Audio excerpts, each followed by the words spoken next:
Well, we'll take a turn now. Just into our newsroom a little while ago, the NCAA has canceled the championships for all Division III fall sports. This, as we hear from the Big Ten student athletes who want the conference and the NCAA to review its current safety protocols. The Big Ten says it's moving forward with the college football season, but players are disappointed in what they call a lack of leadership. More than 1,000 football players signed a letter published by the Players Tribune. That letter reads, given that the NCAA and conference leadership have not asked for our input, we felt compelled to call for clarity, commitment, and action regarding our common sense proposal. On that proposal, 5 areas they'd like to see have more regulations. Among those are calls for testing 3 days a week, mandatory masks in all athletic facilities, and whistleblower protections. Big Ten games are set to start as early as September 5th. News 8 Sierra Hignite talked with fans ahead of the season. Back in March, when the Big Ten announced that they were canceling the remainder of the men's basketball tournament here in Indianapolis, sports fans were here at Bankers Life Fieldhouse. And now as we head towards fall sports with the tournament planned here again in Indianapolis in December, fans worry they'll be met with the same disappointment.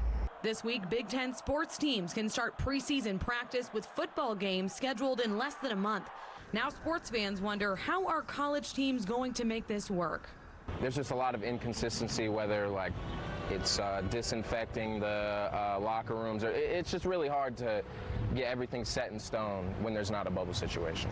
The Big Ten released a statement that said in part, while the conference remains hopeful for a September 2020 start in all fall sports, including football, issuing a schedule does not guarantee that competition will occur.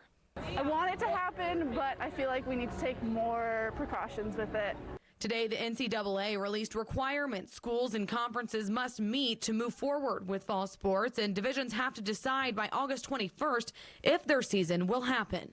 No one knows what's going to happen tomorrow or the next day, so why risk anybody else's lives? I think you just take the year off and build up from there. Teams in the Big Ten will have a 10-game conference-only schedule, with the Big Ten football championship game scheduled at Lucas Oil on December 5th. Optimism is running short for some fans, wondering if the league will even make it to December. I don't think so, not at all. I think there's going to be another outbreak that is probably going to happen, and it's going to stop everything else for the entire year. I want to be optimistic and say yes. Make sure you stay with us. Coming up at 6 o'clock, of course, we're going to have our sports team break down this new announcement and all the details surrounding it. Reporting in Indianapolis, I'm Sierra Hignite, Wish TV, wishtv.com, and follow us on Facebook.